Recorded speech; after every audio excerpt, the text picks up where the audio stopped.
All right, guys, here we are. Welcome to week 4. Um, I probably say this almost every time I get up to teach. I just love this material, so I'm looking at today's talk going, man, I love this stuff. It is some exciting stuff. So hopefully y'all are reading and you're up with me and you're ready to go. This is going to be chapters 23 through 27, and we're talking about inferiority and self-esteem. And I like this picture because, well, I guess it's obvious, but just, how do you see yourself when you look in the mirror? Do you see yourself about like you are, less than or greater than? And we're going to talk about that balance a lot in this first little section. Thanks to our good old sin nature, which we continue to battle, though we are forgiven and blessed and redeemed and loved and valued by God, we still sin occasionally. At least I do. I don't know about y'all. Actually, I do know about y'all, but because of that, we have, and there's a theme as a counselor, and as I talk and think, and hopefully you pick up on this theme in my thinking. We have a tendency, oftentimes our greatest places of unhealthiness, our greatest places of sin, our greatest places of failure has to do with extremes. Sometimes there's nothing wrong with a particular concept, but it's taken to an extreme, therefore it's problematic because it's so out of balance. So when we think about our own level of self-esteem, balance is extremely important. So on the one end of the extreme, you have this extreme arrogance, thinking that we're better than ourselves than we should think about. And that reminded, when I wrote that out, I'm like, oh, there's a scripture that says that pretty much. Not to think of ourselves more highly than we ought. And the other end of the extreme, and often, sometimes, and not as much anymore, but used to, 50 years ago, 100 years ago, in the church, there was this pretty strong movement of kind of this self-deprecating, oh, I'm a sinner, I'm a horrible person, that kind of thing. And it's like, I don't think we're supposed to walk around with our tail between our legs and our head down. I don't believe Jesus did that. So the other extreme, So those are the two extremes: the arrogant or the I'm a loser, I'm a failure, I'm a disaster. So balance is, I really believe, for all of us, is difficult to maintain a good balance over the long haul. My hope is that you will seriously search your heart as we look at this. It's real easy to say, oh, yeah, I get that concept, I'm pretty balanced, I'm good, and just move on. And that very well the Holy Spirit is trying to use this moment, this talk right here, right now, to cause you to look more deeply at yourself, because that's what the Holy Spirit does. So I want to challenge you to do that. And also, I'll get ahead of myself. Never mind, I just won't go there yet. I'm sorry about this picture thing. I got to move myself around just to get it right.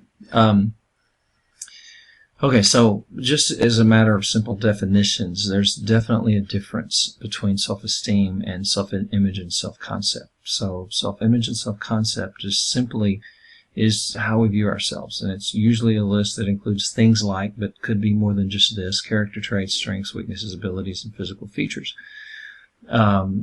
Self-esteem is the evaluation of ourselves regarding, and this is core issues, our very sense of worth, our very sense of competence. How competent are we? How significant are we?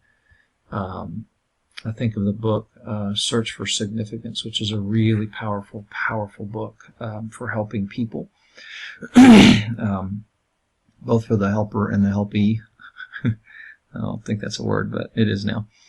And this concept of the importance of having a good self-esteem is really just pretty much universally accepted and agreed upon, that it is important for us to have a well-balanced, good, healthy self-esteem. in order to be emotionally healthy, to have a good, clean bill of health as far as our mental health is concerned. So that's introductory thoughts. I don't know where to stick this in here because this is just me talking. I think I'll do it right here.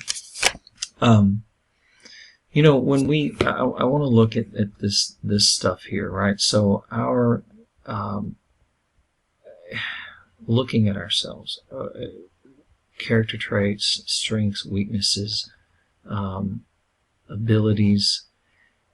Sometimes you'll be working with, and I've seen this with like adolescents. You've got a 100-pound, 16-year-old boy that's really physically fairly weak and small, and he is like, I'm going to be a professional football player. And it's like, maybe we ought to reconsider that. Now, at the same time, there's always that thing in the back of my head thinking, this might be that one kid that, works out and grows up and gets bigger as he gets older and works really hard and has some really extremely talented athletic ability in there. But short of that, we oftentimes want to challenge someone's view of themselves on something like that. Well, that's a stark example of striking, which is not the kind of thing that's going to happen very often, but it illustrates the concept of what I'm talking about. How cool are you? And the coolness factor being on the high end and nerdy being on the other end, I guess. How cool are you? How important is that to you? Do you have a measure of that, a sense of that? A lot of people think they're way cooler than they really are, and it's really irritating. How physically attractive are you? And it's like it's politically incorrect to like say these things or talk about these things or evaluate these things, but the reality is people secretly evaluate this stuff about themselves. We could put up pictures of people, extremely attractive people and extremely unattractive people, and have people privately grade them on a scale of 1 to 10. 10 being extremely attractive, 1 being extremely unattractive. And obviously there would be maybe even vast differences, right? But we could put people up there that are, almost everybody would say, yeah, that's a good-looking couple. Those are good-looking people. That's a good-looking man. That's a good-looking woman. Or like, wow, that is not an attractive person at all. So accepting the reality of where we're at on that scale, acknowledging it, these are healthy things to be able to do in a balanced way.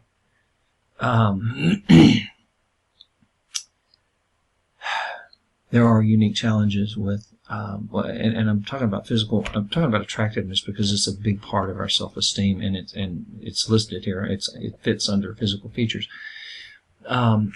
People that are extremely gorgeous have some serious challenges. Male or female, gorgeous, sorry, but you know what I'm saying. Extremely attractive people. There's challenges that go with that. Helping people navigate that, helping people work through that, helping people recognize that can be powerful and helpful. People who are not particularly all that physically attractive also have some challenges. There's pros and cons to both, really. But helping them focus on inner beauty and joy and peace and personality and be an encouragement to others. And we can be very attractive emotionally or attractive personality-wise and not very attractive physically, and it makes up the difference there. So anyway, those are the concepts that we're going to be looking at and thinking about and talking about it. Biblically, we want to look at ourselves as I am a child of God. I am lovable. I am valuable. I am capable. With God's help, with God's strength. Hang on a second. Where is that I'm looking for? There it is. There we go. And when I say capable, I think of the scripture. It's not I can do because I am me or I am a human being, or no, as a human being, I'm a fallen, sinful, redeemed by God, limited person. We have limits as humans, and that's fine. Hard for some of us to accept and admit and acknowledge, but we do. I am not the center of the world. Life does not revolve around me. I clearly recognize my need for God's forgiveness and redemption and love and support and help and guidance and strength and protection and, right? Y'all get that. I am not the greatest, the wisest, the strongest, the bestest, the coolest, the prettiest, the best looking, the whatever, right? Instead, I am made in God's image. In other words, this last sentence here, this last bullet, is it comes pretty much straight from the textbook. And by the way, in case y'all haven't figured this out, I have my own stuff that I throw in here a lot. So sometimes students are look like, well, where is this in the textbook? I'm like, it's not. I got it right out in my little head. So sorry about that if that's confusing. Much about my lectures, though, you can, and I do this intentionally, you can literally just follow on the textbook. You can follow the slides and follow the textbook. My goal is not to, oh, hello, that was bizarre. My goal is not to, I didn't touch a thing. My hands were not even close to my computer, and it just did that. I'm like, that always scares me when a computer starts doing stuff. Okay. My goal is not to cover every square inch of the material. You guys are in grad school. You can read and learn on your own. My goal is to highlight some of the main points. There's an awful lot of stuff in this book. It's a huge book, and sometimes it's overwhelming for me, and I know it probably is overwhelming for you at times too. So I commiserate with you on that, and I understand. But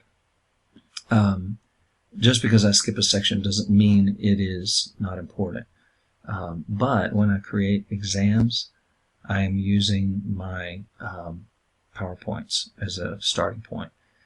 That doesn't mean all you have to do is look at the PowerPoints and you'll do great on the exam. In fact, I'm looking for, in the exams, I'm looking for you to demonstrate to me that you've read the textbook. At least, if you're super swamped for time, follow the PowerPoints and read those sections, at least. I understand how reality is in life, and you guys have families and kids and responsibilities and church and ministry, and I get all that, and so do I, and it's tough. But in order to do well on the exam, you're going to need to read the sections that I'm covering here. You want to read those sections in the textbook. Okay. So this is Dr. Collins's kind of statement of what does it sound like in order to be able to have a good, healthy, balanced self-esteem. I am made in God's image, a sinner redeemed by God's grace, and a significant part of the body of Christ. That gives me value, it gives me significance, it gives me capability with God's help. It means I'm loved and lovable. There's a difference, and we'll talk about that in a second. Humility is not, you may have heard the term false humility, trying to put yourself down, devalue yourself, and it's like, why are you doing that? Because you think it makes you look spiritual, or makes you look humble, or what? I want you to think of something that you are really good at, and you know that you're really good at it. Just, God created me to be a counselor, and I'm a pretty doggone good counselor. Now that I get it that sounds arrogant. I'm not the best counselor in the world, and I don't think I'm even almost the best counselor in the world. But in terms of God-given abilities, they line up perfectly with being a counselor. And God gets the credit. God gets the glory. He leads me. He guides me. The Holy Spirit tells me what to say and what not to say, and when to speak and how to say it when I speak, all the time. That translates into being a good counselor. When I don't know what to say, when I'm not sure, I don't say anything.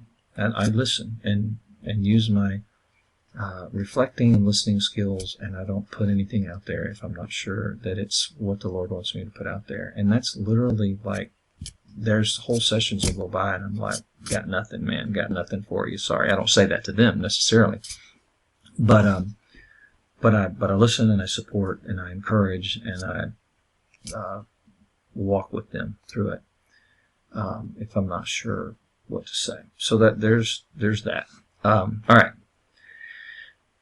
Accurate self-appraisal, not too high, not too low. Not having an inflated self-importance.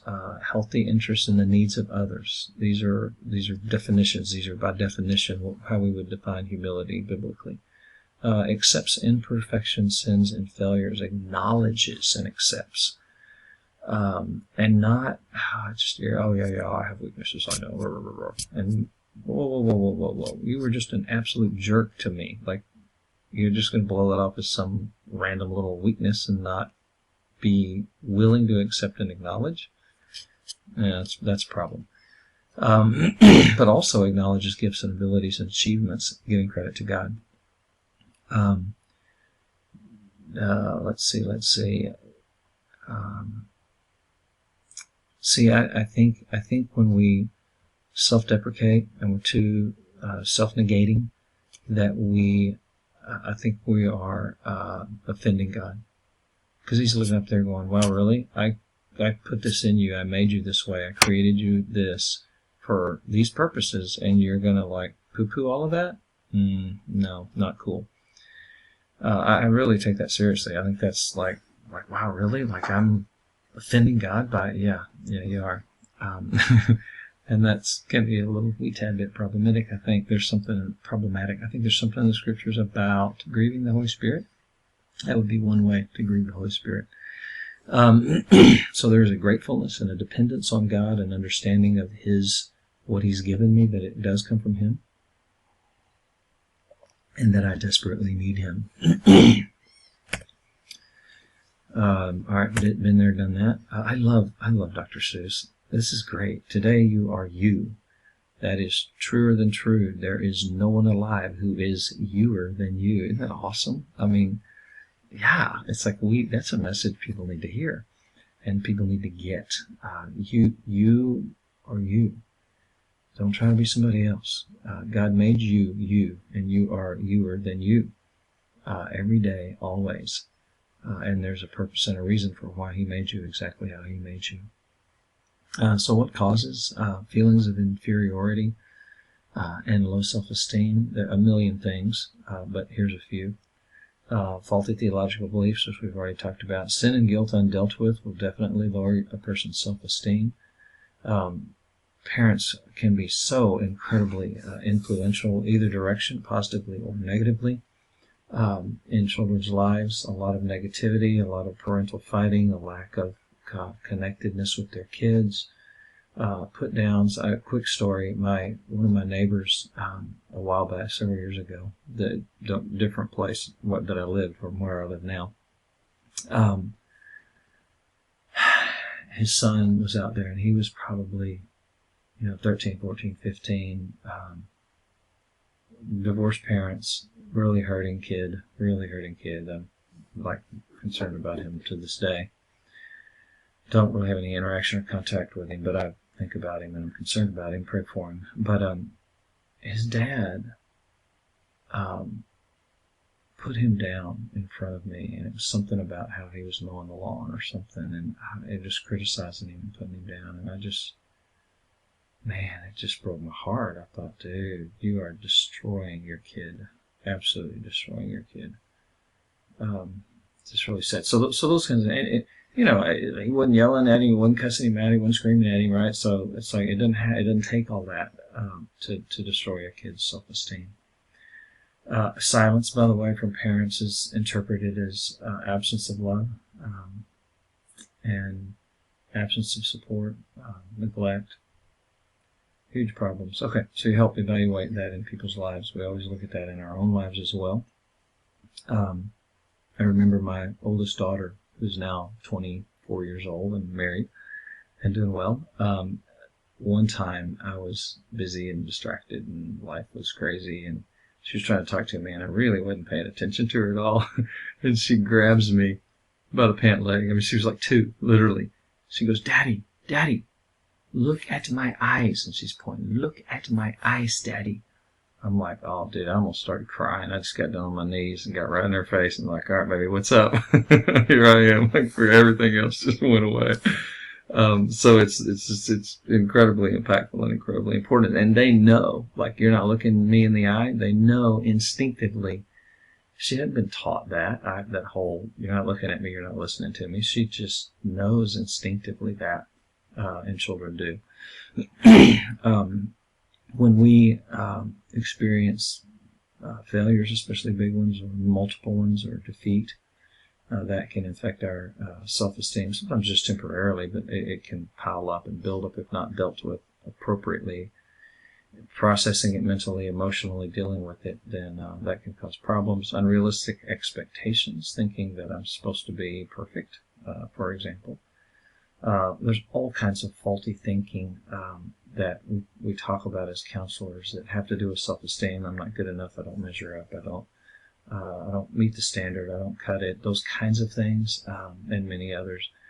I'm not pretty enough. I'm not smart enough. I'm not thin enough. I'm not muscular enough. I'm not whatever enough. Are the kinds of things that we're talking about when we talk about faulty thinking. And then just the world we live in, and the culture and the community and the influences that are out there, messages of perfection and beauty and strength and youth, these standards that our society puts out there. And, you know, it's the model on the cover of their magazine will tell you, I don't look anything like that. That's all airbrushed and fixed up and fixed. And, you know, it's just like, no. Okay, anyway, y'all know. Y'all get that. I don't know if y'all noticed this. Let me back up. But he really does a good job of laying out the organization of this book. Almost every single chapter has, like, causes and effects. And that's just a very good way to lay stuff out, and yes, he does that intentionally. All right, so how does this affect us? For some, it seems to push them to overcome and to achieve high and well. Some overcompensate in unhealthy ways. That becomes, you know, the kid that's really loud, or the person that's trying to use big words to sound smart, or go into debt buying nice things to make themselves look more wealthy than they are. Because they're overcompensating, and that's problematic. Some people withdraw, isolate, have feelings of being unlovable. There's a difference between I'm not loved, but I potentially could be loved, and I am unlovable. Like there's something wrong with me to the point that I'm not even lovable, which is a really, really, really hopeless and sad place to be. Lacking drive and motivation, just kind of giving up. Silent anger at self or others, being just disagreeable, just difficult to get along with. I think the textbook said difficult to get along with. I like the word disagreeable. I think it's like an old English word. We don't hear it very much, but I can just hear in some movie, you know, he's such a disagreeable fellow, you know. It's like, yeah, disagreeable, just like hard to get along with. Like, dude, like, why you always gotta be just difficult and backbite and argue and like just get along, you know? It's like being overly submissive or dependent, and getting their feelings hurt easily. Boy, that is a huge telltale sign. My girls have a friend right now that they're like, man, I just can't say anything to this kid, and she gets feelings hurt. It's just crazy. We're just talking, and she's like, oh, you left me out, or you did this, or you said this and meant this, and it's like, whoa. What the heck? And adults do that sometimes too, which, whew, that is difficult for me to deal with. That's one of those things that I'm like, oh my, come on. Get a little bit a little more thick skin. Sometimes people become controlling and domineering and power hungry, lord it over other people. So how do you counsel this? Genuine support, acceptance, approval, that's all pretty standard basic stuff. Help them with biblical perspective, get that correct theologically. Help them understand the concept of being realistic and balanced in their appraisal of themselves. Unhealthy self-talk goes back to what we talked about earlier, like I'm not good enough, I'm a failure, I always screw things up, I'm always a bother, I'm always in the way. Those kinds of messages that just, man, mess people up. Some people think, well, and some of you may even think, well, I thought that was normal and okay. Everybody battles those things. Yeah, it's normal, and I hope you're battling it if you're struggling with those things, because you want to get to the point where you catch yourself. This is key, by the way. This is huge. You want to get to the point where you catch yourself saying those kinds of things about yourself, and stop it and fight it and say, you know what? No, I'm not perfect, and yeah, I messed up, or yeah, whatever. Or yeah, this is a difficult situation, or it's painful, or whatever. Sure, be honest, but I'm not a failure or a loser. It's like, no, I'm not going there, and I don't not measure up. Yeah, okay. So helping them identify that and change that, help them form some goals and life goals and pursue them, realistic ones, using our SMART goals formula that y'all are hopefully very familiar with by now. And then encourage them to tap into their support systems and to actually get out there and socially interact with people. All right. How do you prevent problems with inferiority and low self-esteem? Some of it's education. You can teach them some of these concepts, and that can be helpful. Being deeply connected with your Christian community, having relationships, and again, that kind of goes back to the social connections and social support and networking with people. Teaching parents how to work with the kids and how to teach their kids, and the importance of listening to their kids, giving them what they need at the different developmental stages. Tons of affection and touch and sweet talk when they're itty bitty. A little more verbal communication and talk and continued affection as they become toddlers and going into the school years. And then teenagers need a lot of conversation, a lot of talk, a lot of respect, a lot of being listened to, heard, and understood as they transition into young adults, and you become more of a friend and less of a domineering parent, hopefully. Physical illness. Let's see. This is the next chapter.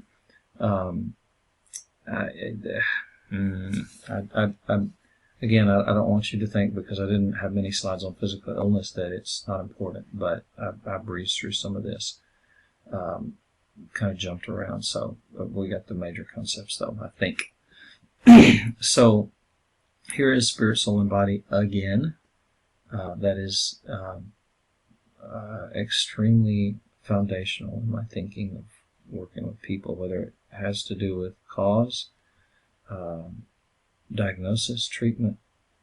It's all about spirit, soul, and body, and learning to and remembering to keep a balance between the three, and not decide that, oh, well, this is a physical illness, it's all about their body. Well, no. How does that affect them spiritually and emotionally? Because it does, big time. Any one of these areas suffer, the rest of us suffers. And a lot of physical illness will straight up produce identical symptoms of a mental illness. And for example, low thyroid will cause symptoms of depression. I've literally had clients that came to me depressed. I encouraged them to go get a physical. They went and got a physical, found out that their thyroid was low, came back to me and said, I'm on thyroid medication to increase my thyroid, and my depression symptoms are gone, like poof, gone. And like, I don't even need to come to counseling. They had 2 sessions and they were done. I was like, all right, go, see ya. Have a good life. I mean, literally, it was that simple. So always remember that. Take that away in the back of your head. Low energy, weakness, and fatigue, and other things, but those really tend to cause people to be down and depressed. Laughter. Oh, man, laughter is important. I love this. It's really cute, but my scruffy little guy there with his hairy legs. Laughter is a lot of good things for us. So antidote, laughter. I know I'm talking antidote, and this is causes, but whatever. You guys are brilliant. You can follow me, even when I am all over the place. All right. Stress has been one of those things that researchers have found to be common to any and all types of illnesses, which is kind of amazing. So where there is a problem, mental illness, physical illness, spiritual illness, there is stress. Negative emotions, running around with a lot of negative emotions inside of you, long-term contention between family members or friends, anger, resentment, bitterness, being upset a lot, anxious a lot, and those things destroy our immune system. And there will be physical illness at some point down the road, left undealt with long enough. Guilt and shame there. That is, again, guilt being I feel bad for something I did wrong. Shame being I feel bad about who I am, which is really sad and much deeper kind of a thing. Physical pain can affect us and trigger impact on our immune system, breakdown in our ability to function, and then eventually end up causing physical illness. Sleep deprivation over a long period of time can cause physical illness. Again, it just simply breaks down the immune system, makes us more susceptible to cold and flu and even cancers and those kinds of things as well. And there's many more causes, but that's a good little... I want you to notice the look on this little guy's face, right? So he's all despondent and sad looking. Why? Because he's physically ill. And so that picture really illustrated that well. Besides, I thought it was kind of cute little guy. So when it comes to treatment, I hope nobody's going, well, wait, but it's the body. You go to the doctor and get medicine. Yeah, and rest and drink lots of water and eat healthy and yes, all those things. But what a great time to grow spiritually, especially if this person's a Christian. When you're ill, you're just there, right? So you can't go to work. You're just hanging out, if it's bad enough. Maybe long-term, maybe a day or two, whatever the situation may be. So praying, reading the Bible, journaling, crying out to God, asking Him to show you things and teach you things in the midst of your pain and struggle, asking Him to help you grow, help you be able to take this experience to help others better. Corinthians talks about that. And then the soul, helping people to have a positive attitude about and positive thoughts about I'm going to get better, I'm going to make it, I'm going to do okay, I'm going to get through this. Soul is defined as mind, will, and emotion, by the way, if I haven't already said that. And really just overall good self-care, spiritually, emotionally, and physically, because if our spirit and soul is strengthened, it's going to strengthen our body, and vice versa, any direction you want to go with that. I love Charlie Brown. Oh my goodness, good old Charlie Brown. So grief, next chapter. Different for everyone, difficult to grasp, crazy making, and that may sound weird to you, but what do I mean by that? Glad you asked.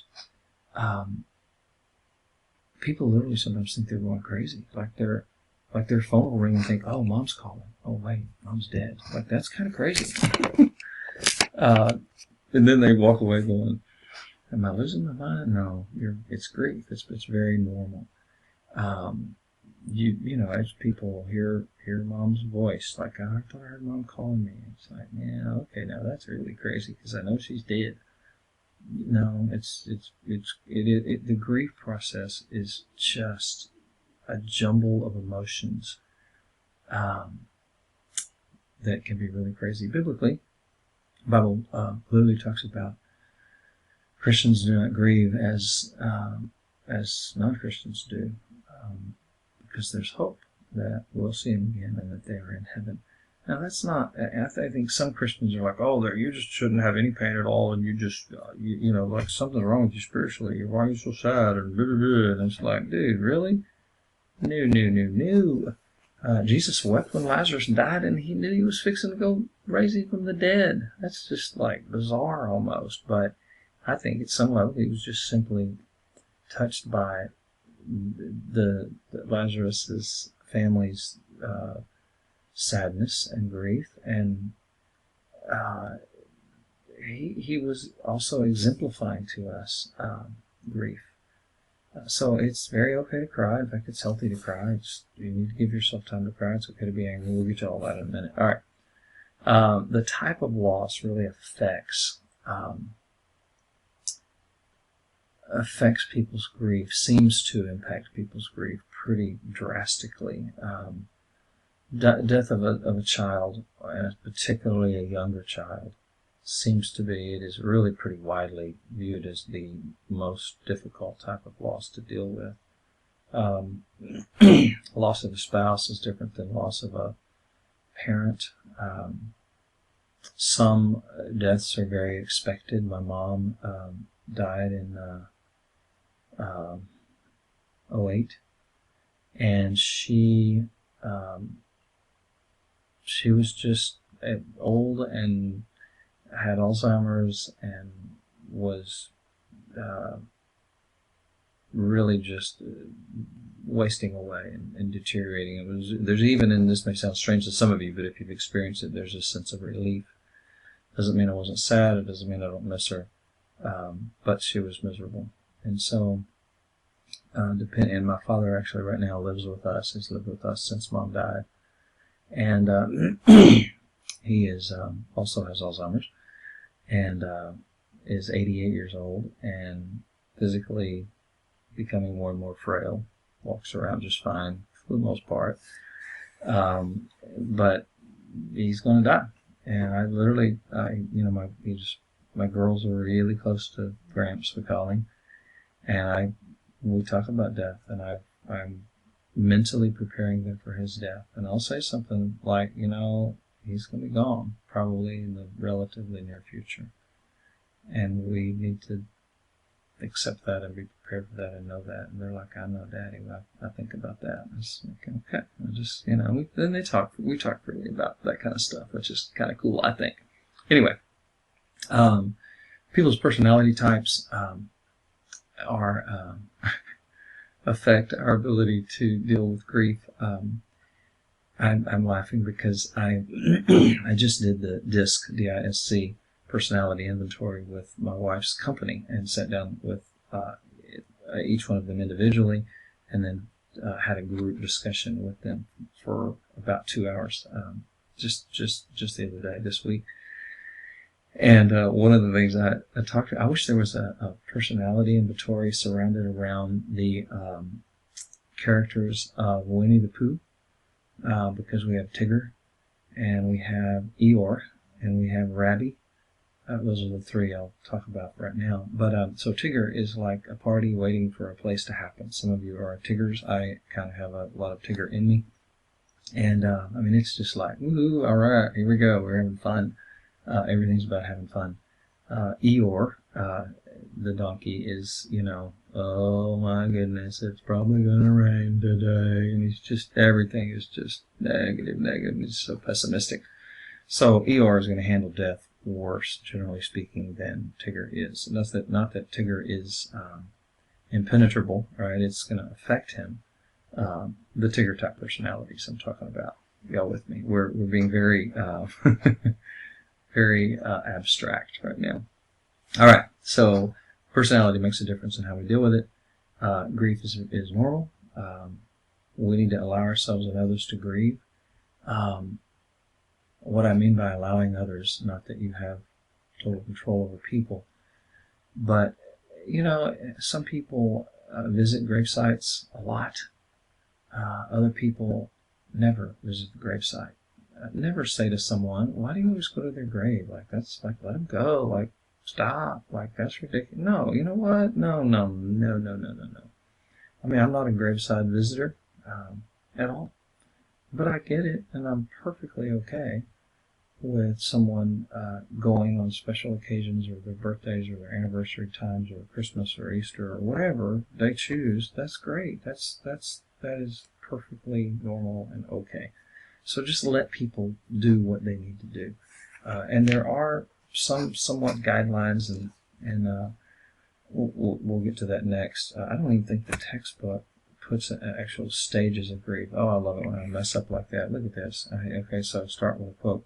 I was trying to put stages, the word stages only, in quotation marks, to highlight the fact that it's not really stages like one, okay, I'm finished with that one, now I'll go to the next one. Okay, I'm finished with that one, now I'll go to the next one. No, it's more like take all these things, put them in a blender, and turn it on full blast and leave it that way for like 5 minutes. I mean, it's just crazy.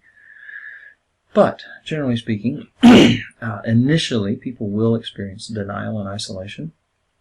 No, this didn't really happen. No, this couldn't happen. The parent who gets the call that the kid had an automobile accident and is dead. Like, no. So denial, shock is another word that's stuck in there oftentimes. And beyond that, other than acceptance is the final stage. But everything can be you can jump between all the top four all the time easily, right? So a person can get out of denial and isolation and go back into denial and isolation. At some point, usually they leave denial behind and move on to anger, bargaining, and depression. And bargaining is an interesting one. A lot of times bargaining happens before the person dies, if it's terminal illness or they're pretty sure they know they're dying. But it can be almost a psychotic thing, like as if they were still alive, and doesn't make sense. And again, I'm not saying it is psychotic. This goes back to it's kind of crazy making. And messes with people. Says not everybody experiences all this either. I mean, some people shed a tear or two, or a little bit sad, maybe a little anger at times, whatever, and move on and accept, and they're okay. Something to watch for with people is lasting anger at God. And I say lasting anger because I believe that God has big shoulders and thick skin, and he is okay with us being angry at him. But I've seen people leave God over death. We had recently one of my daughter's friends from high school, his father got Lou Gehrig's disease, which is just an awful, horrible, slow, debilitating, killing disease, and it's just horrible to watch somebody go through that. And to this day, that kid is like, I'm an atheist, screw God, I don't believe in God anymore. He is just angry at God. And he was raised in a Christian home and went to a private Christian school, and hopefully he'll come out of that. Next chapter, singleness. Singleness is an interesting concept. Some of you may be single. All of you know someone who is a single adult, and we're going to talk about some of the unique aspects of that. Biblically speaking, we have Jesus and Paul as examples. Paul talks about singleness in 1 Corinthians chapter 7. If you want to go reference that, it's good to do. Really, it appeared, if I were to just put this in my language from a counselor's perspective, it appears that Paul made a decision to accept and believe that I am to be single, and it's okay, and I am going to take all of my energy and channel it into my ministry. And there you go. And I'm happy. I'm good. And I'm not being sarcastic. I'm saying, like, genuinely, really, that's what he did, and that's what he did. And it seems to have worked for him. I mean, it's not like we're hearing him, he's not writing about, oh, I wish I was married, I missed the whole concept of it. He just, you know what, God made me single, and happy, productive, single person I will be. So I think a lot of the answer is, if a person comes to a place where they're convinced they're going to be single, a lot of the answer is, okay, Lord, what are you going to do with my life? What are you going to focus on? What area can I get involved in ministry, volunteer work? Hopefully that's ministry if you're a Christian. And pursue that. And sometimes that'll happen, and people will end up finding somebody in that process and marrying somebody. Okay, so there are causes of singleness problems. Like what causes problems in being single? And this is, again, not meant to be an all-inclusive list, but it's a pretty good one. And this comes from a textbook. Not finding a mate or postponing marriage temporarily. Sometimes that turns into people staying single. They either decide that gradually, or sometimes a handful of people are like, you know what, I'm not getting married. I'm not supposed to get married. Like, it's like a God thing. Like, okay, that's fairly rare. We've heard the term the gift of celibacy. The Bible talks about that briefly. Some people find themselves single again because of divorce. Sometimes people find themselves single then because of losing a mate. And then for both of them, there's a lot of questions about, do I stay single? Am I going to remarry? Those kinds of things. If you're married, you may have thought, okay, if my spouse died, would I remarry? My wife jokingly says, oh yeah, you'd remarry quick. I'm like, whoa, slow down, girl. Dang, give me a little more credit than that, a little more depth. But I'm an extrovert, and I relate and need to be with people. So she's probably right. I probably would. I don't think I'd do it super quick, but I think I would get remarried. There's other reasons for singleness: illness, disability, unrealistic views about the opposite sex, immaturity, cohabitation. Some people just choose, I'm just going to live with somebody and not get married. And then homosexuality. What are some of the effects of singleness? Loneliness, and I don't know if you remember my chapter on loneliness, that I had one slide and one phrase to say about it. I don't believe that just because you're single you are imprisoned to a life of loneliness. I just don't believe that. I think loneliness has more to do with internally you and your relationship with God and your relationship with yourself than it does relationships with other people. You can be in a room full of people that love you deeply and still feel, and they love you, and you believe that they love you, and you love them, and still feel lonely. That's an internal problem and not a problem with having people around you. Sometimes it causes self-esteem. I want to say the statistics are 98% of people in the world get married, right? So once people become adult, they get married. Pretty popular thing to do. So for those who are not, sometimes the self-esteem issue is like, okay, what's wrong with me? If a person can wrap their heart and mind and spirit and soul around their singleness and accept it and move on and delve into ministry, then the self-esteem is not a problem. It is difficult, I think, for people to show up to small group and parties where they're just single. They're in a world full of couples and married people, and sometimes that can be difficult. A lot of identity wrapped up in marriage. Problems with sex, having to come to terms with one's own sexuality and expressions thereof. And I believe in the biblical model of, if you're not married, you don't have sex. It's real simple. So that is a challenge. I say it's real simple. If some of you who are single and been single for years and years and years, you're like, hey, wait a minute, it's not that easy. I know, I'm just choosing not to stop and spend a lot of time on that right now, so forgive me. I don't mean any offense to those of you who struggle with that and because you're single. That is huge, huge, huge, and I get that. Okay, and then emotions, just if someone really desperately wants to be married and they're not. We have a family member, female, 52 years old, never married, never been married.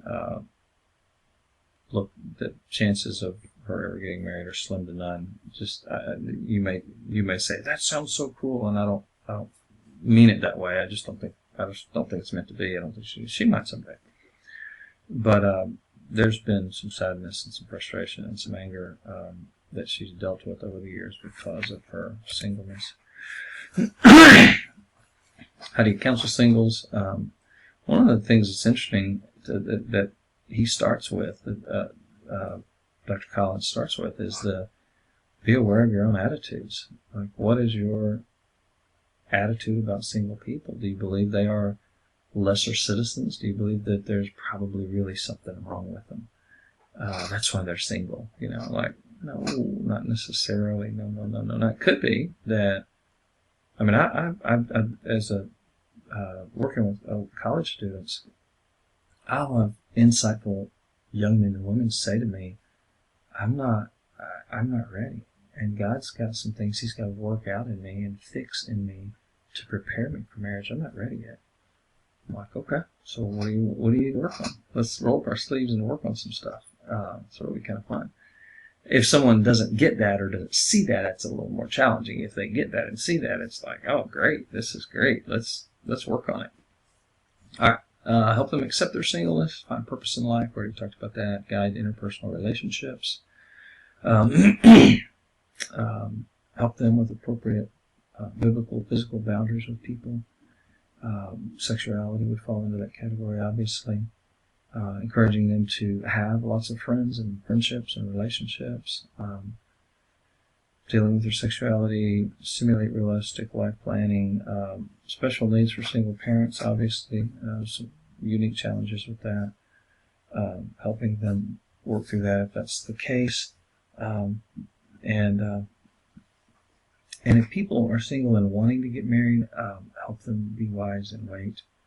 I've got a student that graduated a couple of years ago, and she still contacts me, calls me or texts me. We talked on the phone just the other day to just help her with life, and she's applying to her PhD school, and just she's just got a lot to run by somebody, and so she calls me from time to time. And she had been dating a guy for, oh my goodness, 4 or 6 years. I'm not sure which. And here she is graduating from grad school. He's graduating from undergrad. And they are engaged, getting married. Yeehaw, here we go. And he breaks up with her. And through the grapevine she hears, I don't know whether this is true or not, but he breaks up with her so that he can go have sex with a bunch of girls. Oh, lovely. Great. Christian, strong Christian guy, supposedly. Wow. Just don't slap the guy silly. Sorry, not really. But, just, come on, really? So, here she is with, I've spent 6 years of my life preparing to marry this one guy and in a relationship. And here I am, single, and not wanting to be, and supposed to be married by now, and not. So, okay, wait, be patient, trust the Lord, let Him guide you, prepare yourself, do the things you need to do to prepare yourself for marriage. And she's open to all of the above and with me on that. All right, so preventing problems, make decisions, and be active. Make decisions about your future, about how you're going to spend your time, what you're going to do, and stay active. Don't just go home and sit. I've known people who were single and didn't want to be, and they went to work, came home, started drinking, until they passed out, got up the next morning, did it all over again, drank all weekend, went to work Monday morning. It is amazing. I don't know how they functioned, but it's like, whew. Did that for years and nearly killed them. They finally stopped. Help you as a helper, as a counselor, as a pastor, help build healthy marriages, but also point people towards healthy marriages. If you're a pastor, man, you should have I would encourage you to consider and pray about. Say it that way instead of you should. Sorry. Rewind the tape, erase the you should. Pray about and consider having a marriage mentoring ministry. And there's material on that, tons of great material on that. Putting people with healthy marriages so that and helping them believe that there are. I've talked to people, I'm like, okay, any healthy marriages? You ever seen one? Nope. I don't even know that I believe there are any. I'm like, oh my, wow, okay, so we need to hook you up with somebody to help you believe that, yes, there is such thing as a healthy marriage. We can do things to help change the church's attitude towards singleness. In other words, more of a focus on, hey, they're single, they've got time. Encourage them to get involved in ministry and don't worry about it. Don't quit bugging them that they're not married. What's wrong with you? When you get married, you got a girlfriend or boyfriend yet? That just drives people crazy. Develop good single ministries that are not meat markets. There are some churches in the Dallas-Fort Worth area that their singles ministry has a reputation of being a meat market. You know what I mean when I say meat market? I hope that's very crude, and forgive me, but it's just a place to go to find somebody to have sex. You might as well go to a bar. It's like, dude, really? Wow, it's crazy. So develop good, solid single ministries, and single people are not second-class citizens. All right. Yes, I could say more about singleness, but we're gonna move on to the next chapter, and I believe this is our last chapter, I think. All right. So now we're going to look at the process of choosing a marriage partner. Let's see. Attitudes about marriage have seemed to have gotten a little bit on the downside in society as we deteriorate and move towards the rapture. The whole "it gets worse before it gets better" before he comes back thing. Sometimes people view marriage as restricting. Society seems to be placing less and less value on marriage and more value on things like career and excitement. Like, I can travel, I can go party and have sex with whoever, or I can do all this stuff, and I don't want to get married. Okay. Biblical worldview, obviously, in comparison with all other worldviews, although there are worldviews that support marriage strongly, but y'all with me on that. People watch all this divorce and all these bad marriages. I talk to my students all the time, and I'm like, guys, I'm talking to you now. Think about it. You know if your parents had a good relationship or not. I mean, unless you're just in denial or you have no self-evaluation or other evaluation abilities. People just instinctively know, they don't really like each other. Well, they're not fighting. Well, okay. Are they playful with each other? Did you ever see your dad pat your mom on the butt? You ever see your dad come up behind your mom and grab her and give her a big hug and kiss on the cheek? Do they like each other? Do they laugh together? Do they hold hands? Have you ever seen them touch affectionately? I'm talking about what's appropriate in public. People just know. Like, if that stuff's missing, then it's not good. People see that and they grow up and think, well, I don't want that. Like, if that's what marriage is, forget it. I don't want anything to do with it. Well, we're not naive, and we realize that there are challenges with marriage, but that's not God's plan. One of the things the textbook talks about is this whole issue of the couples choosing their mates, and as opposed to the parents choosing their mates. I'm not suggesting that we go back to arranged marriages. I am suggesting that families and parents be very involved in the process. I have one daughter married. His parents, we were in the same Bible study group together. We know the family. We know them well.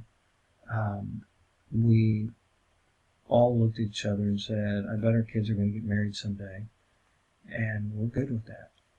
It was a very smooth and very understandable situation. I know not all situations turn out that well, but I never thought of this until I was reading through the material today. But do you realize that God created Adam? He was the first single person to roam the earth. And then he went and created Eve and presented her, his bride, from their father, presented her to him. It was the first arranged marriage. They didn't really have a choice. I don't think there was anybody else on the earth at the time. So,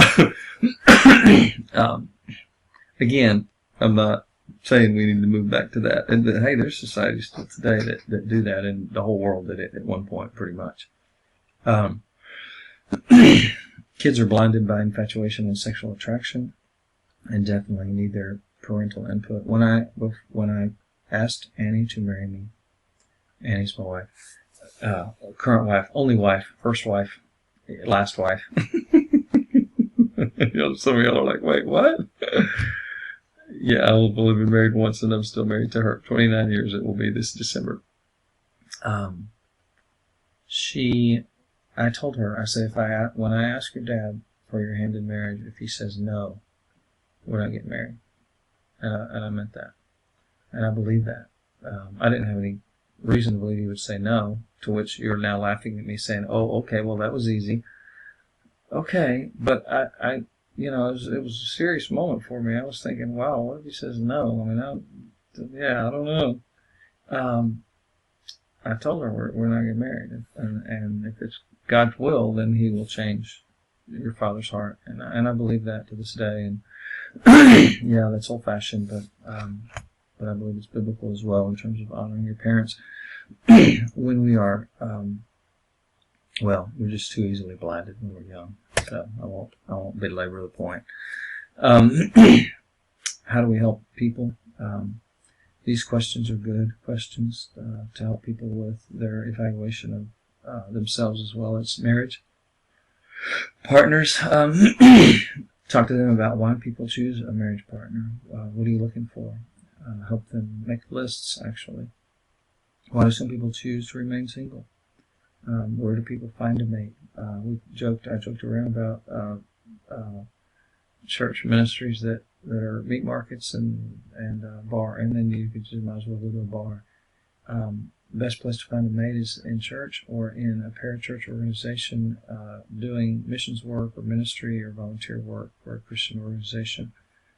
Those are the kind of places to find people. When I hear someone tell me they're a Christian and then tell me that they need to go to a bar to find a wife, I'm just like, dude, like, are you crazy or stupid or foolish or what? Because just not, well, there's good people at the bars. Whatever. I just can't. I'm sorry. No, not a good place to find a mate. Treatment. If you're in treatment's not a good place. I was at the psychiatric hospital and I met this person and they're great. I'm like, that's wonderful. No. Or I was an addict and I was in treatment and I met this person. Like, I'm just telling you, statistically, that rarely works out.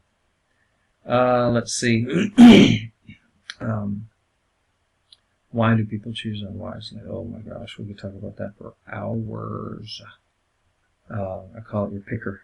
Yeah, your picker's not very good. You need to work on your picker. Chooser, picker, how you pick people.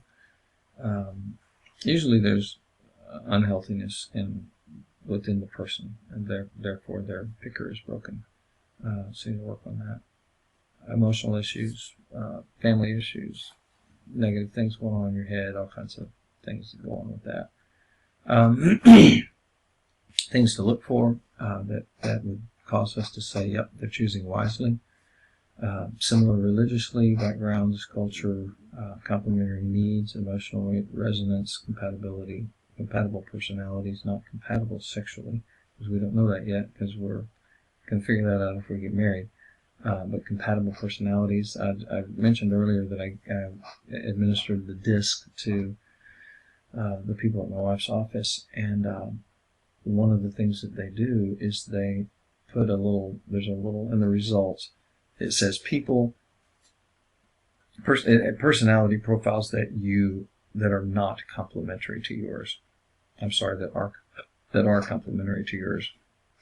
And I took my little yellow highlighter as I was going over it with them, and I drew parentheses out beside that, and I said, and by implication, there are people who are not good, you're not going to get along with well, naturally. And then we talked about that. Of course, that was a work setting versus a marriage setting, but the concepts apply here too. Marriage takes a lot of effort. There's risk, there's difficulty, there's disappointment, and there's no guarantees. But wise choices do help. I've had friends that can tell you that have had divorces, that can tell you hindsight, they could tell you where they went wrong on their choosing at the beginning.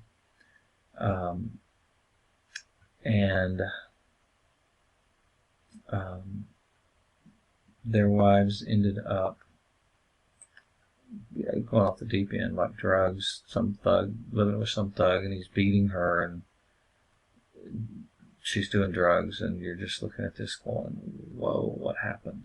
People do just fall off the wagon, man. They just do. And I don't get it. I don't get it, but it just happens. And that's what I mean by there's no guarantees. I don't want to instill fear in you if you're young and single and trying to get married. But there is this, I live in Realville, and Realville is a little bit painful at times, and seems a little bit pessimistic, although I'm fairly optimistic person. Whew. Can't say it, but I think I am it, at least to some degree. All right, so counseling, you want to counsel them to seek God and parental support. There really needs to be a sense of this is God's will for us to get married. And, the idiot kid in college that goes up to a girl and says, God told me we're supposed to get married, and God told me I'm going to marry you. And she's looking at him like, well, he didn't tell me that, fool. Get out of here. Like, really? Like, how immature do you have to be to say something like that out loud to another human being? Wow. And I'm sorry, and some of y'all are like, but I've done that. Yeah, okay, well, stop that. That's not... No. I see, I told you I live in Realville, and sometimes it's painful. All right. Encourage a spiritual evaluation, I could say, as well as emotional. Well, here we go. Self-evaluation and growth, emotionally, spiritually, physically. Give them reassurance, give them guidance. We already talked about this, where to find a mate and how to relate to people. On the how to relate, let me say a little bit about that. I just had my if you have sex with my daughter, I will kill you talk with a little young man that's now dating my youngest daughter. She's a sophomore and he's a sophomore. They're both, right at 15, 16. He just turned 16. She's about to turn 16. There is, I hope y'all got a kick out of that. The I will kill you if you have sex with my daughter talk. Yeah, that's what I call that talk. But obviously I don't say that to him. But I let him know I'm very, very serious about my daughter not ending up pregnant. It will not be pretty. I do tell them that. Say it will not be pretty. We're not one of those families that are just going to go, oh, okay, whatever. I said, no, it will not be good for you or anybody. I'm not trying to be threatening. I'm just letting them know we're not going to roll over on that one and act like nothing happened. So in that, I'm sorry. Wow. Whew, did you see that rabbit go flying by? And I chased it. Okay, how to relate. It sort of is related. How to relate. One of the things I tell them is focus on the relationship, emotionally, talking, mentally, just getting to know each other. Just have fun with groups. I encourage a lot of group having fun. So that's what I mean by how to relate. Appropriate physical boundaries, those kinds of things. And patience. Encourage them to be patient. Oh my goodness. I'm actually almost sad this is over because I have had fun with this one tonight. So wherever you're at, morning, night, or noon, good afternoon, good morning, good evening. Hope you'll have a good rest of whatever it is for you. And hope y'all are doing good. All right. God bless and thank you.